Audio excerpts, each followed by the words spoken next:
आइए अब आपको बताऊं कितनी संपत्ति पर एक्शन शुरू हो गया है। तौकीर के लिए बड़ा झटका है। देखिए जरा, मौलाना तौकीर की अवैध संपत्तियां जब्त होंगी और तौकीर के करीबी की 150 करोड़ की संपत्ति सील हो रही। तौकीर के करीबियों के होटल और बारात घर सील हो गए हैं। कई और अवैध संपत्तियों का पता लगाया जा रहा है। मौलाना के करीबी आरिश की अवैध संपत्तियों पर कार्रवाई हुई है। होटल स्काईलार्क, फहम लॉन सील कर दिया गया है। फ्लोरा गार्डन, बारात घर भी सील कर दिया गया है।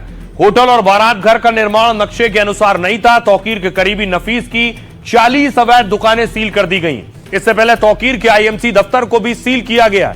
तौकीर के साथ उसके कई सहयोगियों की जानकारी जुटाई जा रही है। इसमें नफीस, नदीम, अनीस के साथ मुनीर शामिल है। आईएमसी के कई नेता पर वक्फ संपत्तियों के कब्जे का आरोप है। सुनिए जरा, हमारे सहयोगी ग्राउंड जीरो पर पहुंचे, उनकी रिपोर्ट देखिए।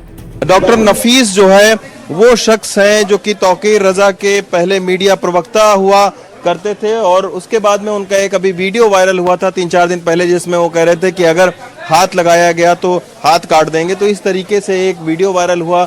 अभी डॉक्टर जो नफीस हैं वो फिलहाल गिरफ्तार हो चुके हैं, लेकिन ये जो दुकानें हैं ये डॉक्टर नफीस की दुकानें बताई जा रही हैं, ये संपत्तियां, और इनका जो किराया है वो भी डॉक्टर नफीस ही वसूलते हैं। लेकिन अब नगर निगम का कहना है कि ये इल्लीगल तरीके से दुकानों को बनाया गया था।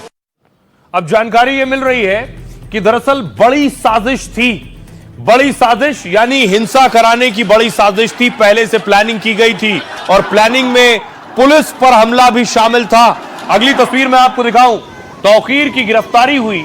तौकीर को गिरफ्तार करके जेल भेजा जा चुका है, लेकिन तौकीर पर कई एफआईआर भी दर्ज की गई है। आपको बताऊं, तौकीर पर जो एफआईआर हुई है उस एफआईआर में क्या लिखा हुआ है। तौकीर की एफआईआर कहती है कि बरेली बवाल पर तौकीर रजा आरोपी नंबर 1 है। मौलाना तौकीर पर दर्ज एफआईआर की कॉपी में कई बड़े खुलासे हैं। एफआईआर के मुताबिक तौकीर के निशाने पर पुलिस वाले थे। दावा है तौकीर ने कहा था शहर का माहौल बिगाड़ना है, चाहे इसके लिए पुलिस वालों की हत्या भी करनी पड़े। यह तक कहा इसके लिए प्रदर्शन में अपराधियों को बुलाया गया था। भीड़ ने पुलिस पर अवैध हथियारों से फायरिंग की। जान से मारने के मकसद से पुलिस वालों पर हमला किया। पुलिस वालों के डंडे छीने हमला किया और बैज नोच दिए। वर्दी के बैज नोचे गए। कांच की बोतलों में बनाए पेट्रोल बम पुलिस वालों पर फेंके गए। ये सब एफआईआर में है। हिंसा के बाद पुलिस को मौके से कई अवैध हथियार मिले। इन्हीं हथियारों का इस्तेमाल पुलिस पर हमले में किया गया। एफआईआर में दावा है बरेली हिंसा सोची समझी साजिश के तहत कार्रवाई है और आईएमसी के अध्यक्ष तौकीर और साथियों ने हिंसा की साजिश रची थी। मौलाना तौकीर ने कहा था हमें मुस्लिमों की ताकत दिखानी है। भीड़ में सिर तन से जुदा के भड़काऊ नारे लगाए जा रहे थे। बरेली में भीड़ सरकार के खिलाफ भी नारेबाजी कर रही थी। नारे लगाती भीड़ ने मौलाना तौकीर की पोल खोली है। माना है कि माहौल बिगाड़ने और पुलिस वालों की हत्या की बात कही। पथराव और फायरिंग में 22 पुलिसकर्मी घायल हुए। बरेली बवाल मामले में 5 थानों में 10 केस दर्ज किए गए हैं और इन एफआईआर में 125 लोगों को नामजद किया गया। 3000 से ज्यादा अज्ञात लोगों को आरोपी बनाया गया है। अब तक 56 आरोपियों को गिरफ्तार किया जा चुका है। सुनिए, इस मामले में बाकायदा आज प्रेस कॉन्फ्रेंस की बरेली पुलिस ने। एसएसपी क्या कह रहे हैं? से बहुत विस्तृत रूप से हमारी टीम ने पूछताछ की है। इसने ये एक्सेप्ट किया है कि एक रात पहले, घटना से एक रात पहले एक अपील जारी हुई थी जिसमें नदीम खान और डॉक्टर नफीस, इन 2 लोगों के सिग्नेचर थे। वो सिग्नेचर इसके और नफीस के द्वारा ही किए गए थे, लेकिन गलत नियत से इसने 2 घंटे बाद जो लोकल आईएमसी के ग्रुप से उन पर डालना शुरू किया कि ये सिग्नेचर्स फर्जी हैं और हम लोगों के द्वारा साइन नहीं किए गए हैं और आप कल अधिक से अधिक संख्या में कार्यक्रम यथावत रहेगा, आप अधिक से अधिक संख्या में कार्यक्रम स्थल पे पहुंचे। तो ये ऑब्वियसली ये पॉइंट आउट करता है कि इनकी ये साजिश थी कि अगले दिन जो कार्यक्रम है जिसकी अनुमति नहीं दी गई है वहाँ अधिक से अधिक संख्या में लोग पहुंचे और ये पूरी साजिश में शामिल थे। प्लस इसका बहुत महत्वपूर्ण रोल था इस पूरी साजिश। अब देखिए, तौकीर का करीबी जो फरार था नदीम, वो पकड़ा गया है। वो भी अब जेल में है। तौकीर के राइट हैंड नदीम को पुलिस ने गिरफ्तार कर लिया है। व्हाट्सएप कॉल पर 1500 लोगों को मौके पर बुलाया था इसने।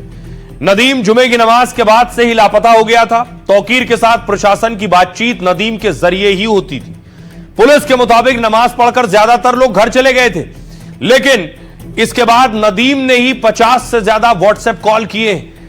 करीब 1500 लोग वहां पर जमा हो गए। इसके बाद 4 जगहों पर उपद्रवियों ने तांडव मचाना शुरू किया। नदीम खान तौकीर की पार्टी का संस्थापक सदस्य था। इत्तेहाद मिल्लत काउंसिल का पूर्व जिला अध्यक्ष रह चुका है नदीम। ये इनकी पार्टी थी। जुमे के दिन उसने पुलिस को भी चकमा देने की कोशिश की। पहले पुलिस को संदेश दिया, तौकीर ने अपना प्रदर्शन टाल दिया है, लेकिन शुक्रवार की सुबह यू टर्न लेते हुए उस पत्र को फर्जी बता दिया। इसके बाद तौकीर रजा वीडियो व्हाट्सएप शेयर किया उनका, तौकीर रजा का, और लोगों को भड़काया, यह आरोप है। दूसरी तरफ नदीम पर कार्रवाई हो गई है। अब उससे जुड़ी संपत्ति पर भी एक्शन की तैयारी है। उत्तर प्रदेश में अपराध के खिलाफ जोर शोर से कार्रवाई हो रही है। एक और तस्वीर मुजफ्फरनगर से आई है। रेप के आरोपी हैं, जिसके बाद पुलिस से माफी मांग रहे हैं।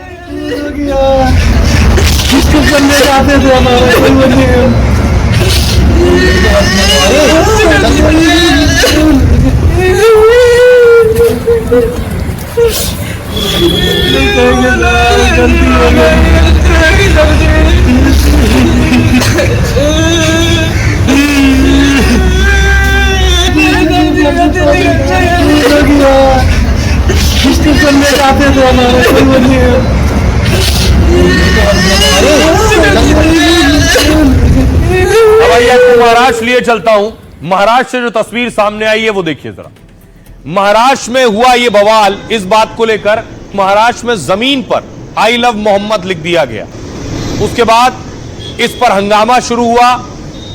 मुस्लिम संगठनों ने, मुस्लिम समुदाय के लोगों ने कहा ये गलत है, ये पैगंबर का अपमान है, और वो प्रदर्शन करने के लिए पहुंचे। तस्वीरें देख रहे हैं। तो पुलिस ने उसके बाद लाठीचार्ज किया है।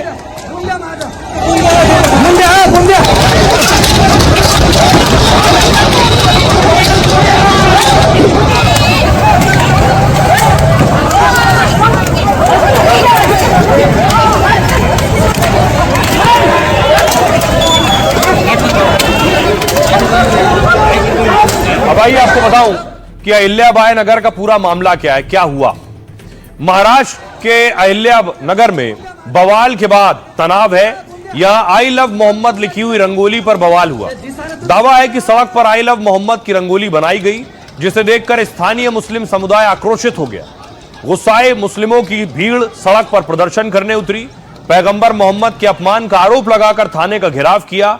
बड़ी संख्या में पुलिस स्टेशन के बाहर प्रदर्शनकारी जमा हुए। धार्मिक भावनाएं आहत होने पर कार्रवाई की मांग करने लगे। पुलिस के वरिष्ठ अधिकारी प्रदर्शनकारियों से मिलने पहुंचे और अहिल्यानगर पुलिस ने मुस्लिमों से कहा, हम कार्रवाई कर रहे हैं, आई लव मोहम्मद की रंगोली बनाने वालों की पहचान कर रहे हैं। पुलिस ने कहा 2 लोगों पर एफआईआर की और एक को पकड़ लिया। इसको लेकर वहां के लोगों का कहना क्या है वो आपको सुनवाते हैं। सरकार से इतनी हमारी गुजारिश है कि जिन्होंने भी ये हरकत की है उसके खिलाफ सख्त से सख्त कार्रवाई हो और उन पर एक्शन हो। किसी भी धर्म गुरु के खिलाफ इस तरह से काम नहीं होना चाहिए। अहमदनगर शहर के अंदर हमारे हुजूर पाक सल्लल्लाहु अलैहि वसल्लम की बेहुरमती करे गई नाम की, इसलिए हमने इस मोहल्ले के अंदर हमने खुद ने हमारे दुकानें निषेध के लिए बंद रखा। लेकिन भीड़ में कुछ अराजक तत्व हंगामा करने पर अड़े थे। हंगामा बढ़ने पर महाराष्ट्र पुलिस ने लाठीचार्ज किया। हंगामा करने वालों पर ताबड़तोड़ तरीके से लाठीचार्ज हुआ। दौड़ा दौड़ा कर पीटा गया, जिसमें कई लोग सड़क पर गिर गए। पुलिस ने 30 से ज्यादा लोगों को हिरासत में लिया है। महाराष्ट्र के अहिल्यानगर का पुराना नाम अहमदनगर है। पिछले साल ही फडणवीस सरकार ने इसका नाम बदला था। इस पूरे मामले पर महाराष्ट्र में सियासत भी तेज हो गई है। सुनिए सियासतदानों। मैं खास तौर से मुसलमानों से कहना चाहता हूं कि हमें अब जब ऐसा कोई मौका आएगा, ईद मिलादुन नबी कुछ आएगी, परमिशन लेके हमें अपनी खुशी मनाना है, लेकिन अब आम दिनों में इसको लेके बंद कर दीजिए। ये भी देखना पड़ेगा कि क्या इसके पीछे कोई साजिश है, क्या कोई यहाँ पर जो हमारा सामाजिक ताना बाना है उसको एक प्रकार से उधेड़ने का प्रयास कोई कर रहा है क्या, इसको भी ध्यान में लेना पड़ेगा। जिस प्रकार से पोलराइजेशन का प्रयास लोकसभा के समय महाराष्ट्र में हुआ था, कि उसी प्रकार से कोई कुछ कर रहा है, इसको भी देखना पड़ेगा। सभी को अपने अपने धर्म का अवलंब करने का पूरा अधिकार है, लेकिन इस प्रकार से लोगों के बीच तनाव पैदा हो, इस प्रकार से अगर कोई करता है तो योग्य नहीं।